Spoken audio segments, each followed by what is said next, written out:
Hello there, everybody. Welcome back to the League 2 Lowdown. My name is Jordan Richards, and if you are watching on video, I am recording at a much better time this time around. It's currently 2:15 in the afternoon, and not like at half midnight or whatever it was. I was recording the last one with Kieran. If you haven't listened to that, go back and listen to it. It was fun. You even get a little bit of League 2 Lowdown karaoke if you fancied it. You can't be a bit of our hard take on me. It's like, come on. I'm not having it. It's a tune, and look, I'll stop going on into my 80s bangers because, to be quite honest, I can go on for ages. Let's just say I like my music. A bit like this man has got music at the end of his Twitter tag. Luke Payne, he's back again. I've not spoke to him for a couple of weeks. How are you? I'm back in the building. Yeah, I don't really know how I am, to be fair. I mean, we've just come away from a draw with Crawley, which on paper would sound pretty bad, but at the same time, everyone else is bottling it as well. So it's kind of fine, apart from the fact that we've lost both of our strikers for most of the rest of the season. But we'll get on to that. Yeah, it's a weird one. By the way, that transition was actually quite smooth. Thinking about it, talking about music, and then seeing music in your Twitter tag or Twitter. I don't know. Yeah, your Twitter tag. That's what it's called, isn't it? Yeah. I don't know. I'm not. Yeah. It might as well be half midnight because my head is still spinning clearly. But yeah. Look, enough about that. This is the midweek episode, of course. It's the week in which we normally talk about news and other topical stuff. So that's what we're probably going to do, and we'll do our predictions at the end. And of course, we'll get on to Luke's brain teaser, of course, the one from last week, and of course, this week's new one, in which I think I shocked Luke with how quick I got it, actually. So, yeah, if you want to see what that is, stay tuned to the end. But of course, as always, if you are new on YouTube, make sure you hit the like button, subscribe if you're new, download the podcast wherever you get your podcast from. We really do appreciate all your support, as always. Right, okay. I think what special we'll do, I'm going to run through all of last night's results, Tuesday night's results, very quickly, and I'll sort of open it up to the floor at the end of it. Worth noting as well, obviously there was 11 games played. Of course, pretty big one in League 2 tonight involving Grimsby Town, my team. We've got Walsall, subject to a half-2 pitch inspection. So in about 12 minutes' time, as I'm recording. So once we hear news on that, I'll be sure to bring it to you, and I'll probably mention it if I'm about on Sunday. I'll probably mention that result there because there's only so much you can do with that one. If it was to go ahead, to be fair, I'm expecting it to on the absolute cow patch of a pitch that we've got. Right, last night's results in full. I'll go through these very quickly. We'll go from top to bottom. Barnet 1, Swindon Town 2. Very good result for Swindon Town. Coming back from behind to claim all 3 points at the Hive. Ollie Clark with a brace after cancelling out Adam Senior's 9th minute goal. Huge win on the road for Swindon. Moves them up to second. 3 points behind Bromley. Now they are a terrific result from them. Great character showing in that one. Barrow 0, Harrogate 1. It finished at the battle at the bottom. Very good result for Harrogate. Quite a huge result, really. I think in the case of it, Ellis Taylor with the early goal of the game on 7 minutes, and all of a sudden it's 2 wins and a draw from their last 3, and a little bit of momentum is building there at Harrogate after so long without a win. I mean, they get 2 in very pretty quick succession, really. Of course, that defeat for Barrow was the first under Dino Mamria. Bromley 1, Cheltenham Town 1. Bromley remained unbeaten at home, but it's back-to-back 1-1 draws at Hazley. Mitch Pinnock gave Bromley the early lead in the 4th minute, cancelled out by Isaac Hutchinson in the 25th minute. 2 pretty good results on the road, I'd say, recently for Cheltenham. 2 pretty good points against 2 good teams. Maybe a hint of frustration for Bromley that they might look at it maybe a game that they could be winning. But I guess it's the warning signs were there because of the sort of display in which Cheltenham did put up against Barnet, certainly defensively. I think there was always expecting a tough game, a bit of a tough nut to crack. Cambridge United 1, Colchester 1. I was forgetting who they played there. Yeah, Cambridge 1, Colchester 1. A lot of early goals I've noticed in this one. Kellen Watts on 3 minutes gave the U's the lead with that was cancelled out by Jack Payne after half an hour. I think it's a solid point for Colchester in the end. Might be the same for Cambridge. Maybe they looked a little bit wasteful at times, but I think the bigger chances, look at it, it did actually go to Colchester, I think. But yeah, I don't think it's the worst in the world for both teams, especially for Colchester's case after 3 defeats in their last 4. Obviously a draw there, and they've got a pretty big one. Well, they've got a couple of pretty big ones against Barnet, Salford, and Chesterfield coming up in the battle for a playoff spot. Chesterfield 1, Gillingham 0. Another disappointing result for Gillingham, in which, to be fair, if the season wasn't over now, I think it probably is now, to be quite honest. I did rate the optimism from Harry Gunn on Twitter over the past few weeks, but it was I expected it to fall short, and it just has Sam Curtis after 16 minutes in that one, and looked like a pretty abject performance, night and day compared to what we saw at Gillingham the other day at Crewe, despite losing the game. Big result for Chesterfield Mine that moves them up into 6th in the table, very much in the playoff places. I mean, they're 2 points clear of Crewe in 8th as it stands at the minute. Good result for them. Fleetwood ran out 1-0 winners away at Crewe. Big result for them, but a pretty damaging one for Crewe, I'd probably say. Mark Helm with the early goal of the game on 21 minutes. And fully deserved away win for Fleetwood looking at it. A little bit of food for thought for Crewe, dropping out of the playoff places there in that one. I was quite surprised with that one, actually, but no good result for Fleetwood either way. MK Dons drew goalless with Crawley. Luke will probably come on with the 10 or so injuries that MK Dons have had. I mean, Luke says that they probably should have scored about 2 or 3. The stats looked pretty even, to be quite honest, but Luke can probably talk about a little bit more in a minute. So don't be the judge of that one, really. Oldham 2, Bristol Rovers 0. I felt a little bit of confidence going with Bristol Rovers, and we'll probably touch on them a bit more in this because I still have a couple of things to say on them.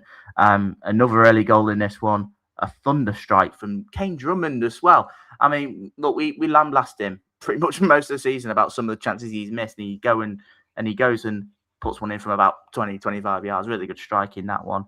And Mike Fondup as well in the second half. Load of chances for Bristol Rovers. 18 shots compared to Oldham's 8. But I feel like I've seen that a lot at Bristol Rovers at times of the season. They just look so wasteful. But again, it's something we'll probably touch on in a little bit more in a minute. I think probably the big result of the day, well, certainly these next two are probably the big results of the day. Salford 1, Newport 3. You all heard Kieran in the other episode the other day. He predicted a 5-0 defeat for Newport. They've gone to one of the better sides in the league and have picked up a brilliant 3-1 victory. Ryan Delaney, Ben Lloyd and Nathaniel Opoku on the score sheet for Newport. I mean, they haven't scored for a long time either. So they're like London buses last night in terms of goals, clearly. In that one, excellent result for them. I mean, Ben Woodburn did pull one back in the 94th minute, but it was always going to be a consolation. Excellent result for Newport. Well, they picked up 3 points in that one. So no, they'll be buzzing with that one. A bit like Shrewsbury will be buzzing. 1-0 winners at home to Notts County. 3 wins on the spin for Gavin Cowan. 3 home games, 3 wins in a row. Fantastic against another one of the better sides as well. After beating Swindon last time out. I know said after beating Shrewsbury last time out. I mean, they're not beating themselves at the minute, that's for sure. Taylor Perry, I should say. Tom. With the early goal of the game on 54 minutes. You can see why I'm doing this pretty quickly. Again, want to talk about a little bit more. Excellent result for Shrewsbury. It sort of clears them away a little bit more, up to 19th now. 7 points clear of Harrogate in 23rd. Pretty damaging defeat for Notts, I think, probably, compared to the other teams in the league. But I guess the others dropped points as well. So I guess maybe it could be worse, but it's not a great result for them. And it's also not a great result for Tranmere Rovers, losing 1-0 at home to Accrington Stanley. Again, don't rule Accrington out of this playoff race yet. They're still very much in the mix. Paddy Madden, again, with the only goal of the game on 48 minutes. Accrington finishing the game with 9 men, actually. Luke Butterfield and Josh Woods.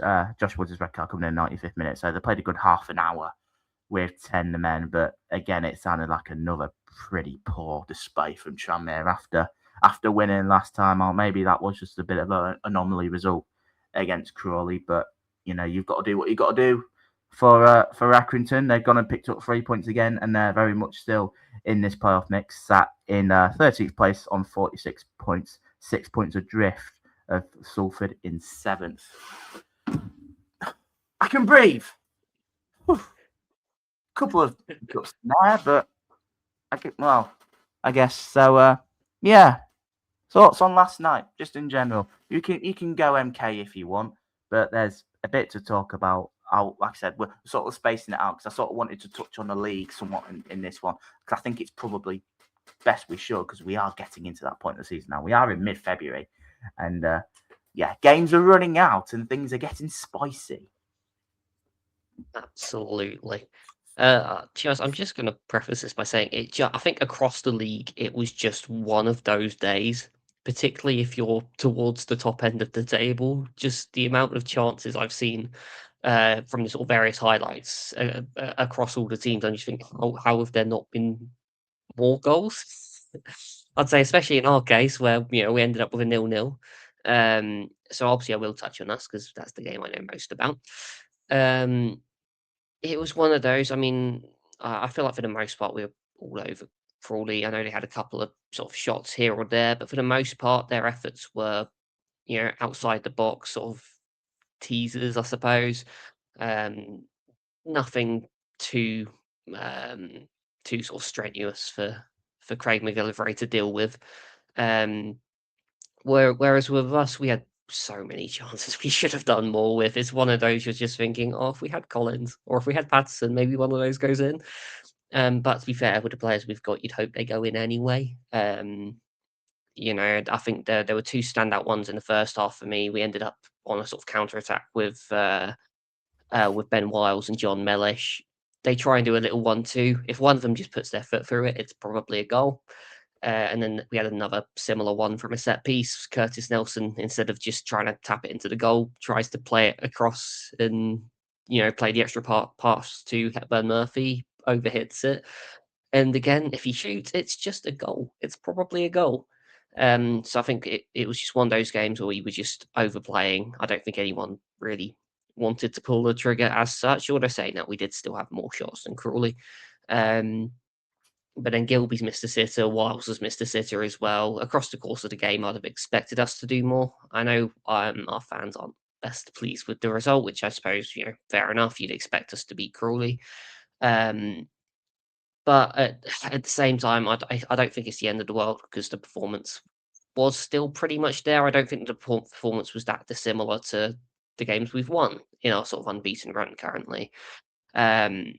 It's just the fact that because we haven't got the goals, it makes it look a whole lot worse than it is. And I suppose when you consider the opposition as well, with all due respect to Crawley. But at the same time, we're not the only ones. Other teams have dropped points this week. I'm going to go straight to Notts. Sorry, I know they think I'm picking on them most of the time, but I don't know. It was just one of those games. I mean, first of all, credit to Shrewsbury because I mean, they've certainly found some kind of form at home. And one thing I found interesting was just the way they were able to use the ball, despite how little of it they saw. They had 27% possession that game. And obviously they got the goal, but also they had a good sort of like 2, 3, 4 chances, high quality chances that on another day they maybe put away. So actually, it was a very solid performance at home from them. And then obviously the goal itself was a wonderful strike. With Notts, I mean, they also had chances, to be fair. I think it's the first time in this run of games where they've not had Alassane Jatta. It's the first time we've kind of noticed he's not there. It's probably the way I'd put it. It just felt like they needed that extra little bit of cutting edge, and I think he maybe would have provided that. And it was just one of those games where they just, that you noticed that absent. I think that absence, and I think having Robertson missing in midfield probably didn't help. But again, I think it's just one of those days, and then you move on to your Bromleys and your Cambridges of the world. Obviously, they got their goals nice and early, but obviously pegged back again afterwards. I'm looking at that Bromley one in particular. I don't know how it's gone in. To be fair, Pinnock scored from a ridiculously tight angle. But then again, Bromley had a couple of other chances later in the game I'd expect them to put away, and they didn't. So yeah, it really just was one of those days. Although I will credit Cheltenham for their goal because the cross from John Thomas, delightful to put it that way. But yeah, I mean that's pretty much the notes I've got along all of those sort of like top teams at the top, it's just one of those days. And to be fair, even in Swindon's case, it looked like it might have been one of those days. Barnet had a lot of chances, obviously went 1-0 ahead. They had a couple of other huge chances I don't quite know how they've not put away. And then, fortunately for Swindon, they've found a couple of moments of quality to get them through the game and get them the result, which is turned out to be an absolutely huge result because literally everyone else around them has dropped points. So it's a crazy midweek, absolutely crazy. I can't believe you've mentioned all those games that you've not mentioned Newport. Really? That's true. like I was just seeing the notifications come through. It's like 1-0. It's like, okay, it's a bit of a shock. But we might do. And then 2-0, and then very quickly it was 3. I was like, what on earth is going on? They conceded less goals to Manchester City this season. Not last year, of course, they conceded 8, but they've conceded less goals to Manchester City than they did to Newport County, who have struggled to hit a barn door for the last few weeks. And then they go and pull off a result like that. I know Salford have got games in hand. I mean, they've played 2 games, and in some cases 3 games less than some of those teams. But, I mean, back-to-back defeats now for them in the league. On top of that Accrington one as well. I mean, it's not a great one. It's certainly not a great one. I mean, it's huge for Newport in the grand scheme of things, especially with Harrogate winning, and you see those other teams. I mean, Bristol Rovers losing again, Crawley dropping points, Barrow losing.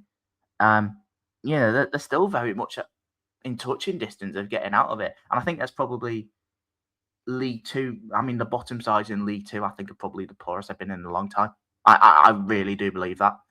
But I'd go as far as say that was my result of the night. I mean, I did see little bits from the Shrewsbury one. It looked like there was a clear penalty, I think, that was not given. I think for Knots in that one. I could see some of the discourse on Twitter. I think they booked him for diving instead. I don't know. I saw that one a few times, and I'm still pretty inconclusive. It looked more of a penalty than it was in. And Bristol Rovers, I wanted to touch on. I feel like I predicted them to win loads of games this season when we've done the predictions. But a 2-0 defeat to Oldham last night. The thing is, we've gone on about Steve Evans coming in, and how many times have we discussed over the last month or so? It's like, oh, okay, Steve Evans will come in. He'll sort them out. He'll get them flying. I know they've had a few wins under him. I know there was a period like a couple of weeks ago where they won back-to-back home games, but they've lost 3 in a row again, and they're only a point clear, 2 points clear of the bottom 2, and you're thinking to yourself, are they going to pull out of it? Because at the minute they're still very much in a very precarious position, and Tom Lockyer last night, let alone his 300th appearance of the club, in which I saw them tweet yesterday. I'll be quite surprised if he sees his 301st for a little bit of time. I mean, that was just ridiculous. It was just so blatant, wasn't it? You'd be arrested for an assault charge if that was in the street, or even at a non-league football match. But yeah, I'm looking at Bristol Rovers a little bit more concerned.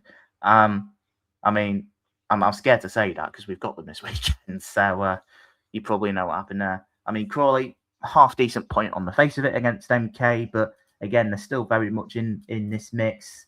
Again, another side that needs to start winning games. They've got a bit of a pretty tricky running coming up as well. And then Barrow losing. I think that was a game yesterday in which I think, well, it would have been big for either team to win it, and Harrogate obviously did. But I also saw that as maybe a case of a don't lose it because of how the bottom lot is at the minute, and it could be a damaging one. I mean, I discussed briefly about my opinions on Dino Marmia the other day on the podcast. I like the appointment as a short-term thing, no more than that, because that's just not what he is, really. I know I heard your points the other day about how Barrow have got to stick with him regardless because of how many times they've chopped and changed managers. Yes, I can understand that, but I'm not sure. I think the jury's still out, from basically from where I've seen Dino Marmia and the jobs that he's had. He'll do a job for you. He'll get you out of the danger. But I'm not sure if he's much more than that. That's just my honest thought. But look, huge for Harrogate. All of a sudden, they're picking up a bit of momentum. 2 wins from their last 3, with a draw at Chesterfield. And all of a sudden things are starting to look up for them a little bit, and there's maybe giving them a little bit of belief that they can get out of it.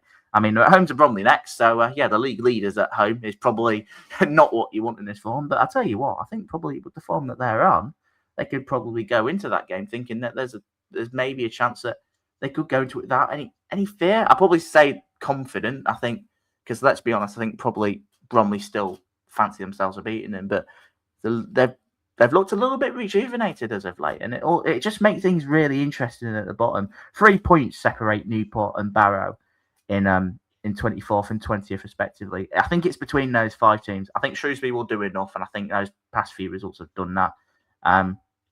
Maybe a case for Cheltenham and Tranmere, but again, they're a little bit clear, especially Tranmere's case. They're around 35 points. They're 10 points clear, but I mean, you never know. Certainly for Cheltenham, maybe 1 or 2 more probably gets them away from it. But I like I said, I think this is the poorest that the bottom sides have been for quite a few years in League Two.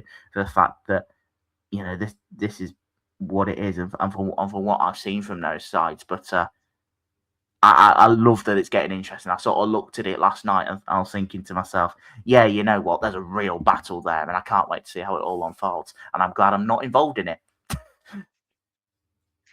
Yeah, or I mean, to be fair, I'm having flashbacks to last season and us being like very nearly involved in it, and it's just like, yeah, okay, yeah, we're happy we're away from that. Very happy we're away from that. But no, I don't know. I think there is still something about this relegation battle. I mean, obviously, the total required number of points is going to be lower this year. We sort of typically say Can be way. 15. Look. It could be It's closer to 40. it's It going to could be. be closer to 40. I'd probably argue it's that at Yeah. the minute. Not by much more, but yeah, I think we are probably looking at. I think in terms of teams to be relegated by, we are looking at.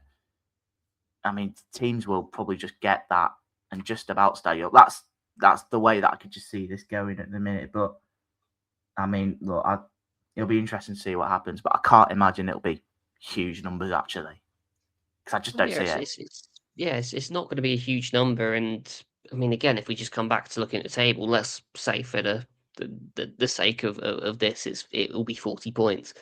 I mean, Oldham are on 39, so they're pretty much fine. I mean, we knew that already. But you're looking downwards from that, and any of those teams could actually go on a bad run. I know we're kind of saying, oh yeah, Tranmere, Cheltenham, Shrewsbury, probably fine for the most part, and assuming that, say for example, Shrewsbury carry on winning a couple of games, they'll be totally fine, of course. But all it takes is like 1 month of bad fixtures or bad results, even. Or 1 month of losses, and these other teams probably will catch up.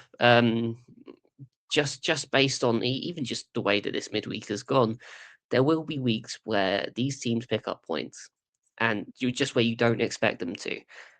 And if you've gone on a losing run of a good sort of 7 or 8 games, you could easily end up back in that mix. I do think we're likely looking at 2 from the current bottom 5, but I wouldn't necessarily say it's totally done for Tranmere, Cheltenham, Shrewsbury. I'd be looking at those sides needing a couple more results just to sort of distance themselves, because there is always the potential to get drawn into it, as we very nearly were last season.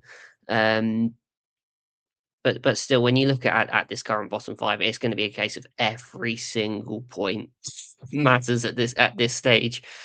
I mean, it's just very ironic that most of them picked up points on the same day, really. But the fact that 3 points separates them at this stage is crazy. It really is sort of anyone's guess at this stage, because all of them have sort of picked up in some regard at some point.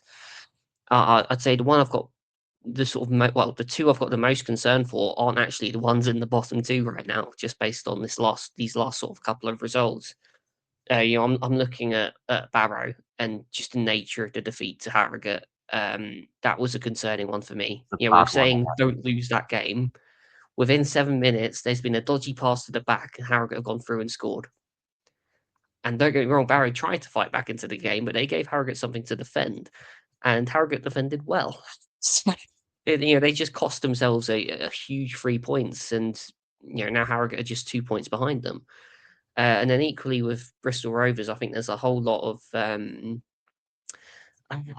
sort of I don't know, sort of figuring out that needs to be done in that regard. I mean, I was looking at the lineup for this midweek game, and obviously there's going to be some degree of rotation. There's a lot of games going on. I'm not sure Steve Evans knows his best side yet. There's been a lot of new bodies in there. I know he's got a lot of new players there, but there's also been a lot of change. Pretty much with a lot of these lineups. Like I'm looking, obviously I'm keeping an eye on our own sort of lone player, Kane Thompson-Somers. He's been someone that's pretty much been an unused sub for the last few games. Yet on Tuesday he played the entire game. Where's that come from then? You know, there's not much consistency to anything they're doing, both in the performances and in the players they're picking. He needs to get a better idea of what his best side is, even if that means, you know, changing one or two bodies for midweek. Yeah, fair enough. But you need to get a better idea of what your best side is so you can get into some sort of form of rhythm.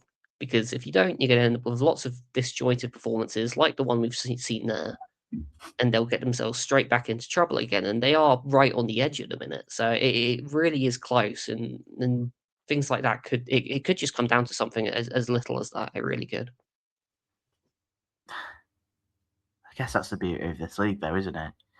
I know you mentioned about results in there, but that's just typical League Two. Anyone can beat anyone. That's the like. Yeah, who saw Harrogate beating Cambridge the other week? Who saw Newport beating Salford last night?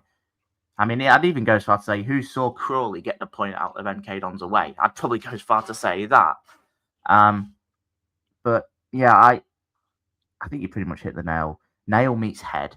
I think is probably the way to describe it. But I'm really interested to see how this all unfolds. Of course, we've had our fair share of relegation battles in League Two. I know what it's like. We've been relegated in one, and I don't want that again. And thankfully, it doesn't look like we will be relegated again. I mean, we're 2 points away from the magic 50.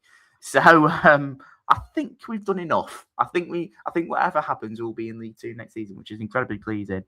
Let's have a look at the top end.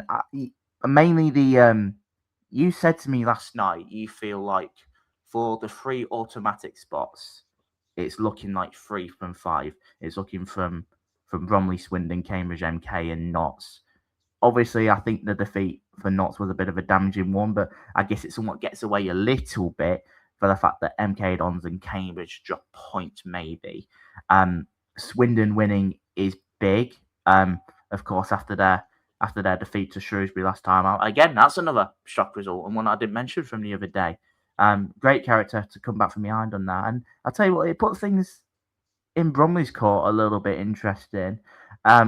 They've drawn quite a lot of games recently. I mean, they'd rather be drawing them than not lose them. And let's be honest, for a club of Bromley's stature, it's still miraculous that they're even there, to be quite honest. And that's the credit to the players and what the job that Andy Woodman's done.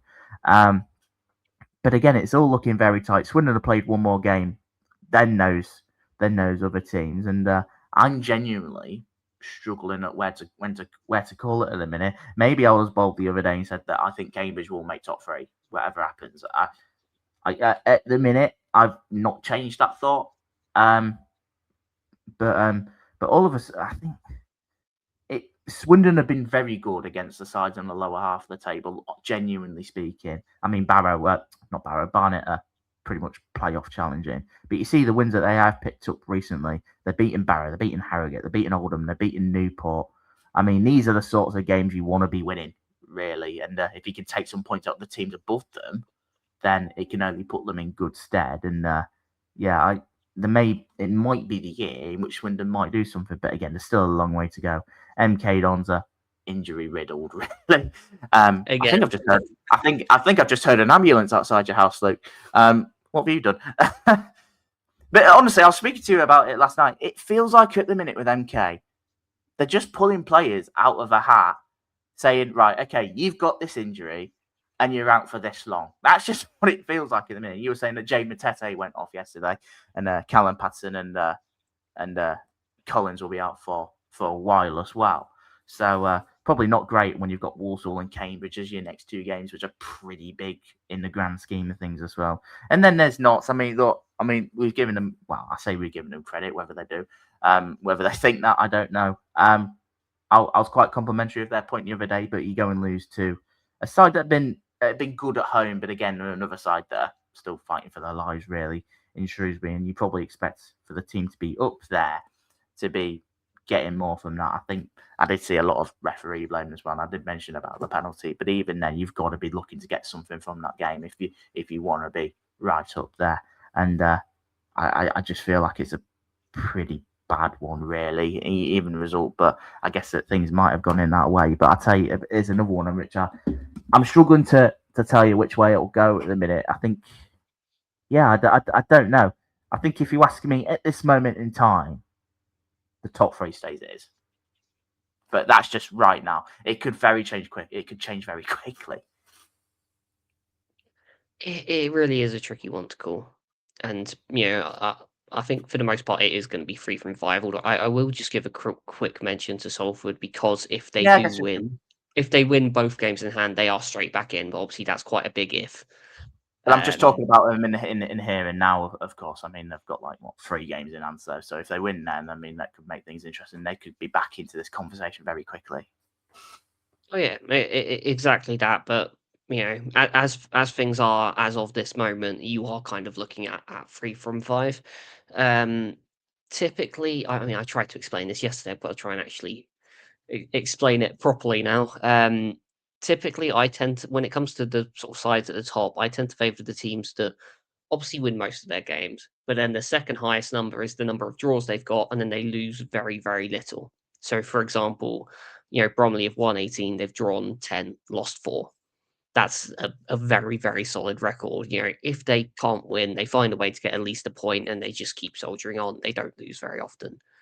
You can look at the same thing for Cambridge, sort of 17, 9, and 6, and actually with Cambridge, I think their performances have improved as the season's gone on as well. They've become much more solid. They've started finding ways to score more goals, while still being defensively sound as well. They are I think they are now officially the best defensive team in the league. Yes, they are, quite comfortably actually, looking at it. So they're looking like a well-oiled machine at this point. And well, the only other team that's following that sort of win most of your games, then draw, then only lose a few, is Dons. I know that's kind of favourable to us, but 'cause I think we're 16 wins, 10 draws, 6 losses. And honestly, it's one of those with us. I feel like we do have still have a good chance. It's just frustrating, obviously, because we're gonna spend the majority of the rest of the season with a very limited strike force. We don't know when Mendes-Lang is back. We're assuming some point in March, and even then, he's what, 30 something, 34, I think. So it's going to take him a while to get up to speed, regardless. You're then missing Collins. You're then missing Patterson. Patterson might be Hogan, back by the end of the season. Hogan. Oh, don't start me on Hogan. Yeah. No, I want you to love him after your messages last night. Wow. Ooh, yeah, the sad thing is that we're going to have to admit that we need him, unfortunately, because he is our Patterson backup. He is our physical striker that plays when Patterson isn't available. And obviously, we tried to play one up front with Hepburn Murphy on his own. It kind of worked in some regard, in the sense that he got a good sort of 3 or 4 shots off. Obviously, didn't score any of them. But I don't know. It feels like we might have to adapt our play a little bit to try and suit the players we've got left, because this is pretty much what we've got for the remainder of the season in terms of the final third. Unless you want to try and grab Marvin Ekpiteta out of defence, since he got 2 goals in 2 games the other week, and we'll be like, right, you're up front. Maybe that'll work. I don't know, but I don't know. Obviously, I think all these teams have some kind of issues going on. I mean, with Notts as well. I mean, the injuries they've got, I think they're unfortunate not to have the same level of depth we've got. With us, we've got 6 strikers. We may not like 2 of them, but we've got 6 strikers. With Notts, once Jatta's gone, you're on to Dennis, and that's kind of it in terms of your quality players.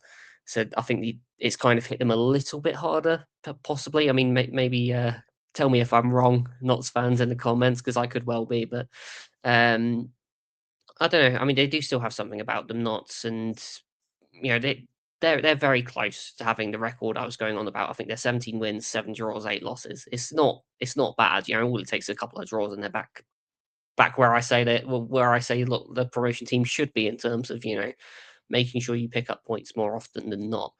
My only concern from a Swindon perspective is just the amount of games they lose. They do not draw. It's 19 wins, Yeah. four draws, 10 losses. They either win or they lose, and there's not much of an in between there. Which at this stage of the season is a little bit concerning. I do have to admire the fight back against Barnet though, because that they did very well to secure 3 points in that game. It's just if I'm looking a little bit longer term in terms of the end of the season, I need to see them actually be able to pick up a point when they're not able to win. If you see what I mean, it could come down to that at the end of the season for all we know.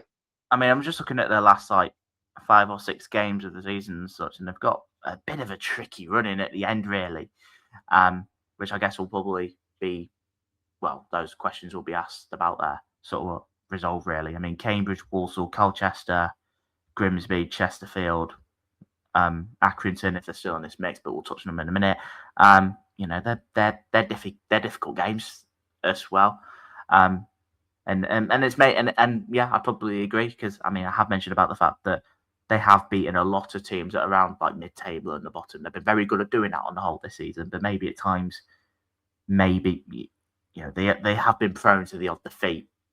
There have been and the odd poor one as well, really. So I guess that's maybe my thoughts on them. Are you backing yourselves at the minute in that? I think for now I will. I mean, you'd be a fool to say no, really, wouldn't you? Of course, being a fan, but realistically, what do you think? It's one of those. Obviously, for now, I'm going to absolutely back us, but at the same time, I'm a bit sort of cautious over.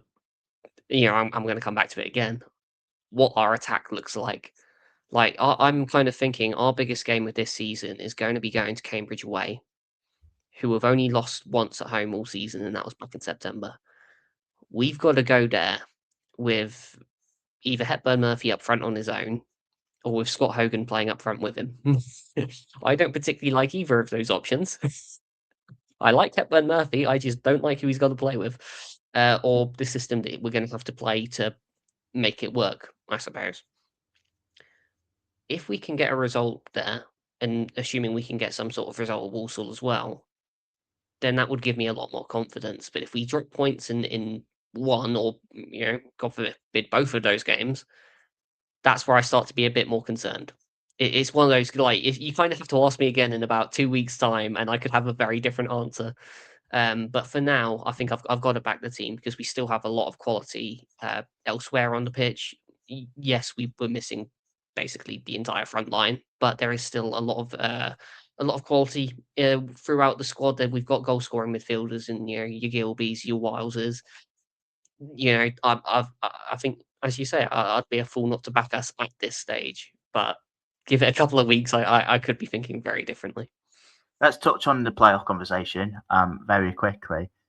There's still quite a lot of teams in that. I mean, I'll probably still put Salford in that bracket, but again, that could very quickly change, as I mentioned, with their games in hand. Chesterfield have gone up to 6th last night on 52, but you're looking at me, Salford 7th on 52. Crewe 8th with 50. Walsall are 9th with 49. Grimsby are 10th with 48. Barnet are 11th with 47. Colchester and Accrington are both 12th and 13th on 46. I mean, I think that game, I can't tell you how much that game tonight is quite big, I think, for both Grimsby's and Walsall season. I mean, you've probably seen the statement that Walsall released last week. It does feel like a bit of a make or break game for Matt Sadler. And obviously, if they lose this one, first of all, will go above them.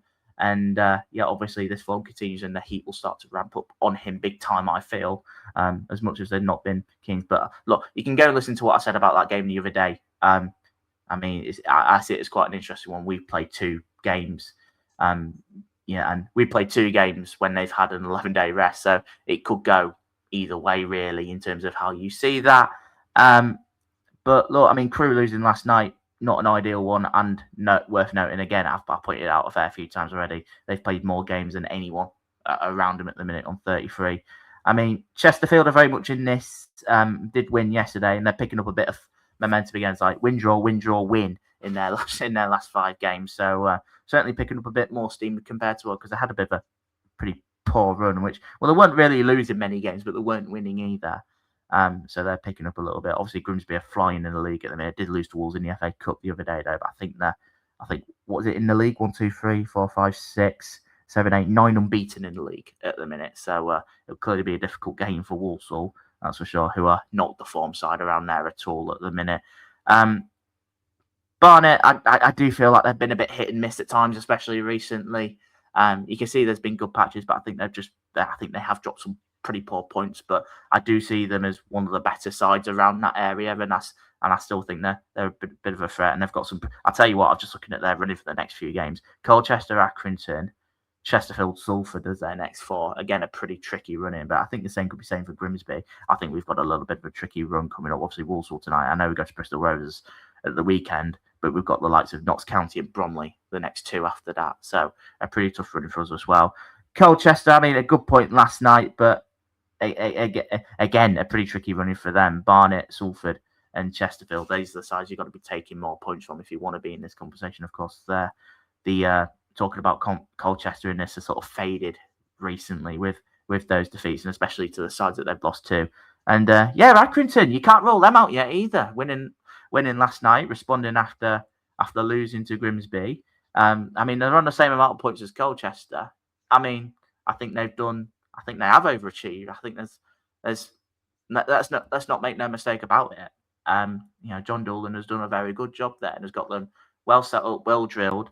Love a red card recently, but they do.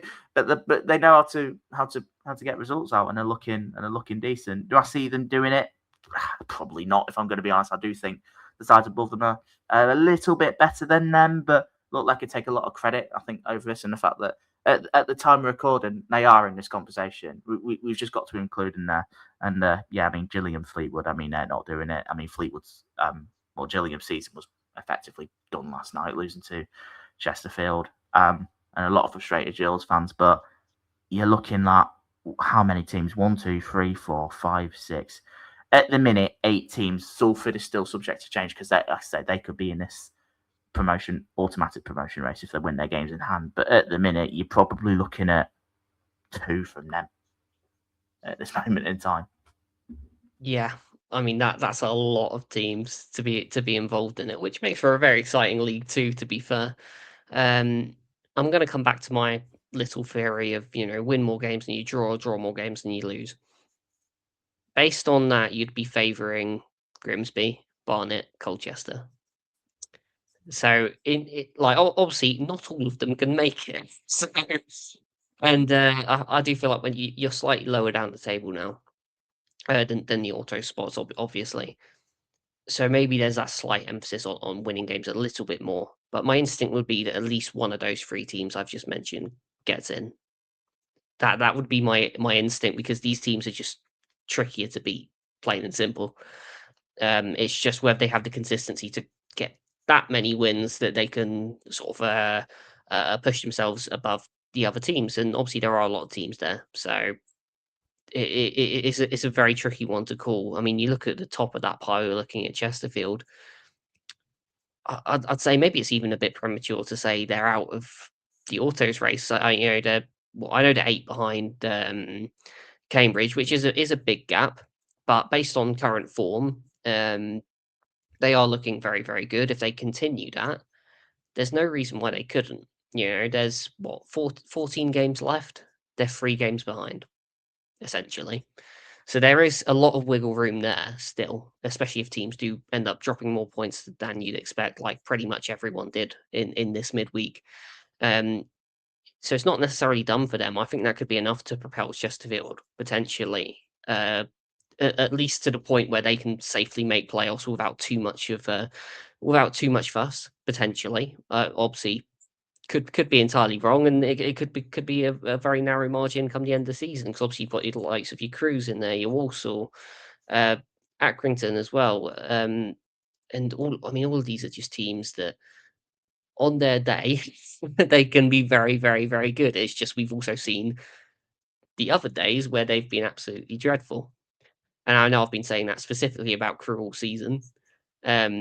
I think you could definitely say that about Accrington as well. With also I'm a little bit more skeptical. I mean, I've been calling them overrated all season, and it is kind of starting to hit now that things just aren't going how they should for them. The performances aren't necessarily great. The tactics aren't really working anymore. I think teams have probably figured them out at this stage, which is dangerous to say when we've got them coming up, but fine.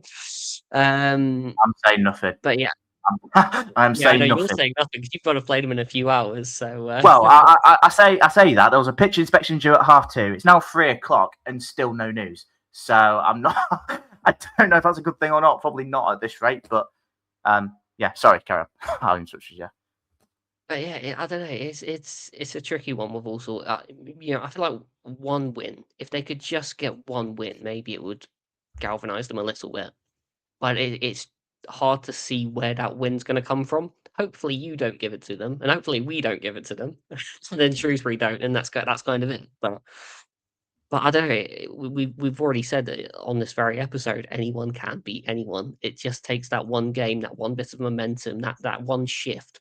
Especially at this stage of the season, as we say, there's only 14 games left for most teams, right? One turn of form is all it takes.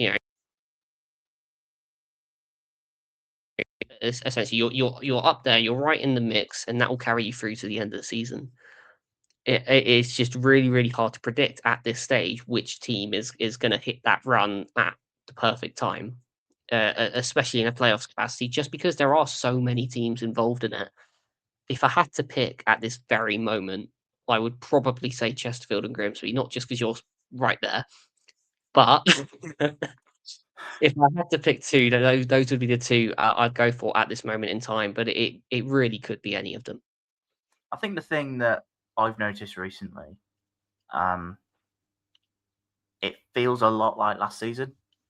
The last few weeks with the teams that over. Well, I'm looking at this from a Grimsby perspective. I mean, it reminds me of last season with how many teams are dropping points as such, not capitalising really, and I mean that terrifies me because we've got a great opportunity to capitalise tonight, really, against a side that were around there. But I mean, look, you looked at the results last night. Crewe lost. I mean, look, Chesterfield won, but look, Crewe lost, Barnet lost, Colchester drew. I mean, Accrington did win, but it's to close the gap a little bit. But even the weekend before that, you were looking at Chesterfield dropping points. You had the likes of Barnet dropping points there. Colchester, I think they won the weekend though, didn't they? They beat. Oh no, lost to Barrow, didn't they? No, I was thinking the Shrewsbury one. Yeah, they lost. So I've been somewhat looking at this, thinking, oh God, like can we just do our job? Because yeah, that's just what it feels like. I do think the gap will get shorter in terms of teams fighting for it over these next few weeks. I've just got that feeling that it will. It'll be hard not to, on this current form and where we are, not to back us. But I don't really want to jinx anything because we are playing Walsall tonight. We've still got some tricky games coming up. But yeah, I mean, I look at some of those teams. I think I can't rule out Colchester. I just can't. I mean, as long as they've got the Cowleys there, and I know they've been injury riddled at times, but as long as they've got them, they've got a chance. I still think Barnet have a chance. I really do. I think out of the teams that are around there, they're still probably the ones that have impressed me the most and feel like they can do something. Of course, Dean Brennan's got a very lengthy touchline ban as well. That's something we've not mentioned. Might that have a part to play this season? I don't know. Maybe for the better, for the worse. I don't really know. Crewe's an interesting one because they are around there. But you do somewhat look at it into. I mean, they've been on good form recently. I think it's harsh to say that they have dropped a lot of points. I mean, they're sort of having some of those games, but probably not so much recently. I mean, their defeat last night was one of the first that they've had for a little bit, and we know that Chesterfield have got plenty of firepower, and they're starting to pick up a little bit as well. I don't know. I don't like this. Again, it's only going to get worse over these next few weeks. We've just got to stay in the pack, though, and yeah, probably the same for Walsall's case as well. As I said, it does feel like a bit of a make or break night for Matt Sadler. I think judging by all accounts, I think there's been a lot of talk that maybe if they lose this game, maybe that they do pull the trigger, maybe be brave and to try and save their season, because ultimately, for where they've gone from again, for how they started the first half of the season, it's pretty much like deja vu again. It's just started a little bit earlier this year, and they're in a much worse position than they were last year. So look, I don't know. I don't like it. It's horrible. But it's again, this is what League Two is all about, really. You've got to love all the twists and turns that comes with it. I guess. I know I've said that a lot, but that's just what it is. Unorganized chaos. Well, no, I'm not sure how much of it is organized, but I think you probably do look at some of those games and you probably just chaos. Really, it's beautiful chaos. I think that was the word I was thinking of. I don't really know where I got unorganized or organized from, but yeah, it's beautiful chaos, isn't it? Right. Fixtures for this week. Results. Very quickly. We've got 10 minutes left. We've got to do your brain teaser as well. Fleetwood Barrow. Win for Fleetwood at Crewe. Barrow lost their last game to Harrogate. Pretty damning. 1-0 Fleetwood.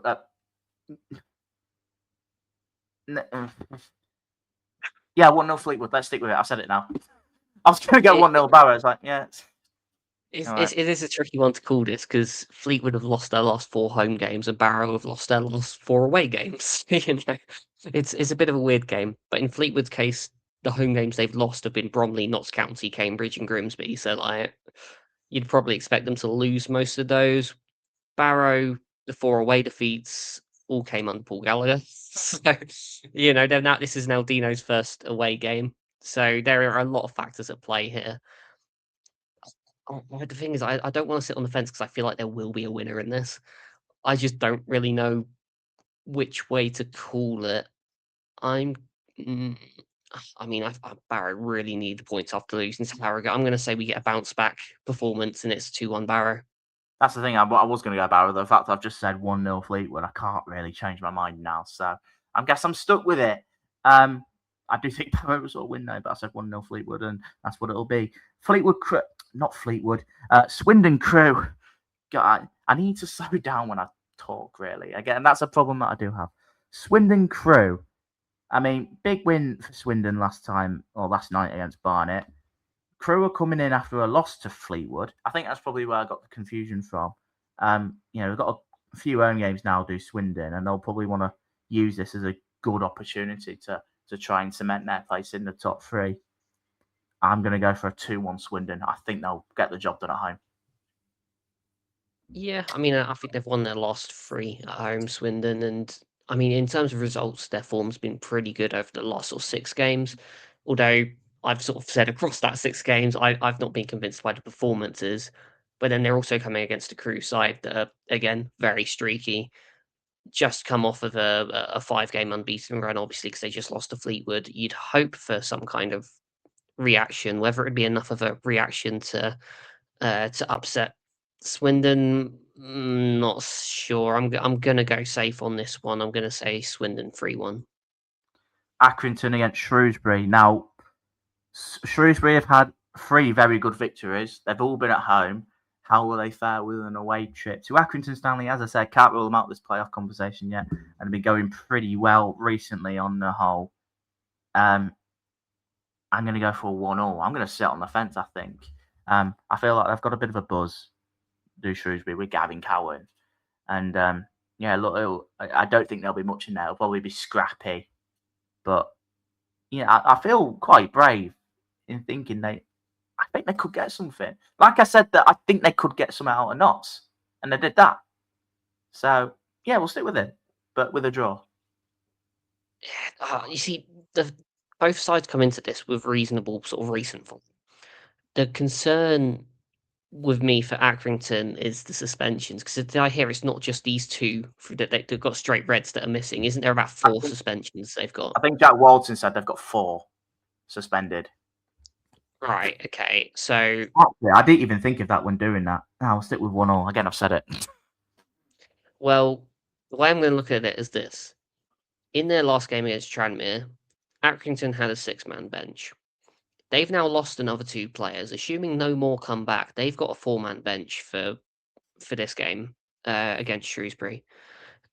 obviously, I think it's still going to be quite close, but I think based on that and having the ability to change the game more in the second half, I would probably back Shrewsbury. I could see this being very, very close, though. I'm going to go 2-1 Shrewsbury. Okay, on to Bristol Rovers. Bristol Rovers, Grimsby, of course. We're still waiting to hear if tonight's game is going to go ahead. Talk about a half two pitch inspection. It's now 3:10. Still no news. I'm not sure if that's good news, but we'll have to see. But on Saturday we do go to Bristol Rovers again. It's probably a side we should be going there and winning. But really, when you look at the sides that we've played around the bottom, out of the two sides in the bottom two, we've drawn at them. We've drawn at Barrow. We've drawn at Shrewsbury. So everything points towards a draw. I think if we're going to go off that logic, I think it'll be a tricky game. I don't really like playing Bristol Rovers because they seem to beat us. I've still got 2015 in my head. They're at home and have had some good results at home, and I don't like it. 1-0 Town. 1-0 Town. 1-0 Town. I think I might back you on this one. I mean, obviously, assuming you don't lose tonight, you're on a nice little unbeaten run there at the minute, which is obviously decent. Bristol Rovers lost their last 3. Again, not convinced we're seeing the best out of them yet. We're seeing a much more physical side that's potentially harder to beat. Not sure we're seeing. Definitely don't think we're seeing them at their best. Let's put it that way. I don't think they're going to have enough to hold Grimsby off. I'm going to say 2-0 Grimsby. Okay, I'm sorry. I'm so distracted on Twitter trying to find out if this game's going on. Cheltenham, Salford. Cheltenham, a couple of good away draws back at home in this one against Salford. Could do with bouncing back after back-to-back league defeats to Accrington and especially Newport last night was a pretty poor one. It's going to be a tricky game for him, I think, defensively. I mean, Cheltenham have been all right, but again, they need to start converting some of those. Well, those. I mean, look, I'm lying. They picked up 2 very good away points there against 2 good teams, but they need to be returning to winning ways again, and it's going to be a tricky one for them.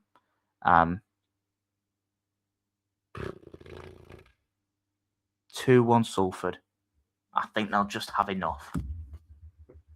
Well, yeah, this is it. Again, it's another tricky one to call. I mean, Salford have had a couple of really, really poor results in their last couple. Equally, as we're saying, I know Cheltenham have picked up a couple of decent points, but they haven't won in a little while now. I mean, surely from a Salford perspective, there has to be a reaction now. You cannot be in a potentially automatic promotion race and lose 3 games in a row. You simply cannot. I'm going to back Salford just to, assume that they're going to still be involved in the autos battle, and I'm going to say Salford win it 2-0. Colchester, Barnet, a very big clash in the playoff mix. Colchester at home, Barnet are away. I think there will be a winner. I do, and I back the home side. I think Colchester. I think this is a sort of game in which they need to be ramping it up. I just feel like they can go and do that. I think they picked up a good point against Cambridge, all things considering. I know that Barnet have come back on the back of a defeat, but yeah, 2-1 Colchester. I'm going to go for that. I think they'll win it. Yeah, again, it's a tricky one to call this. I mean, the reverse of this fixture was a 1-1 way back in August. And to be honest, I don't think there's going to be much to separate the sides again. Obviously, both sides in reasonable form. Obviously, Barnet just came off their unbeaten streak. Colchester's form a bit more kind of shaky, I suppose. But at home, their form has been quite good for the most part. I'm going to back Colchester, but I could be very wrong with this one. I think I'm going to go Colchester. I'm going to go 2-1. Crawley, Chesterfield. Next up, good win for Chesterfield against Gillingham. I mean, look, they're 5 unbeaten, 3 wins, 2 draws in their last 5. Crawley, I think on the face of it, good point away at MK Dons, but again, they're still looking over their shoulder, and they've got a pretty tricky game against a side that are in the playoffs. And maybe if they get a few more wins under their belt, it might be even more. I'm going to go for a Chesterfield 2-0. I think they'll have enough to get the job done there again. But I don't think it's certainly a given, especially there maybe was a little bit of good signs in that Crawley game, that MK game for them. Maybe. You might beg to differ. But it's a point on the road against a good team, I guess. So they've got another one coming up. But I just think, I don't know. I think Chesterfield are another side that are in the mood at the minute. Yeah, I mean it's an interesting one. This I don't think Chesterfield are as much of a possession side as they used to be. So we might see Crawley getting a lot of the ball in this one. But at the same time, I think Chesterfield, when they do have the ball at the moment, they are doing a lot with it. With Crawley, I'm not necessarily so convinced. I mean, obviously, it would be nice if Crawley could get some points from this one. I just don't see it personally. I'm going to say 3-0 Chesterfield. Okie dokie. I'm so lost. I'm keep checking Twitter. I need to get back to the game. Gillingham Oldham. This is very quickly becoming a mid-table game, really. Gillingham 1-0. Because I was quite brave in the that they need a win, really. I guess more just to keep spirits up, but they're not making up the gap to make the playoffs now. No chance.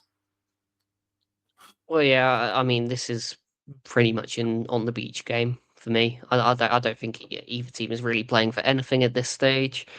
Yeah, I mean, the form streaky on both sides, obviously. I mean, both could obviously do with a win. I think we could be disappointed entirely. I'm going to go 1-1. Harrogate, Bromley, two sides that are seasons are not done. Far from it, in fact. Both at different ends of the table. Harrogate picking up a little bit of momentum, and Bromley is still unbeaten in God knows how long. But they've gone a few games recently where they probably have not picked up 3 points, only the one. But again, they're not losing games, and they're still a tough nut to crack. Bit of a tricky test for Harrogate. This. I'm going to back Bromley. I just think they'll have too much for them but I don't think there'll be a lot in it. I think they'll probably just get done by a set piece or something. 1-0 to the away side. Everything in me is saying logically Bromley win this game. But this is Harrogate. And they're very capable. Bromley are 14 unbeaten. Do you remember the last team that was on a ridiculous unbeaten run that played Harrogate? Just a couple of games ago against Cambridge. We had Cambridge, didn't we? Exactly, and that's not the only run they've stopped this season. I think they did the same to Gillingham earlier in the season as well, actually. I know Harrogate are now 3 unbeaten themselves. It would be the most League 2 thing if they could just do it again. Just one more time this season. It would be hilarious. I'm going to go 2-1 Harrogate just for the sheer, League 2-ness of it. Love it. Love it, love it, love it. Newport, Cambridge. Will there be another, I say a little bit of an upset on the cards for this one, with Newport obviously beating Salford last night. Cambridge, again, they're going really well. I mean, a point against Colchester last night. I don't think it's the worst in the world, but I mean, look, they're still coming into this game on very good form, really. I mean, the one defeat in, 16, 17 games or something daft like that. But I need to see Newport back last night up. It was very good, don't get me wrong, and it could be a huge win for the season, but they need to back it up, and it's going to be tricky against a good side. But Cambridge have fallen foul to sides like that in recent weeks, as we've just mentioned, which is why I'm going to go 1-1. I don't think they'll lose it, but I think a part of me thinks they will drop points. I wish I could share that optimism. I've already predicted one crazy result. I don't think I can predict another one, especially not in Cambridge's case, just because I'm so convinced by their performances at the minute. I kind of think consistent good performances make for long-term success, and I think Cambridge are doing that right now. And Newport, obviously, very good result. Do I see them backing it up against one of the toughest teams to beat? Not. Probably not, really. I'm going to go Cambridge 2-0. Okay, and I've got 11 games on League 2 on here. Is there one on Thursday night? That's because we play on Monday. Oh, right. Oh, yeah, of course. That probably says it. Right, okay. Notts County Tranmere, I think this is going to be quite simple. Notts need to get back to winning ways. I mean, Tranmere are not in a great spot at the minute. Notts are at home, 2-0 Notts County. I am fully agreed this has to be a Notts win. And to be honest, I'm going to go with the same scoreline as well. Tranmere have lost so many games recently. They obviously had the one win over Crawley, but you look at the rest of their recent form, it's just not very nice, to be honest. Yeah, they've lost almost every game this year. They've only got 2 wins this in 2026. I'm backing Notts. I'm saying 2-0.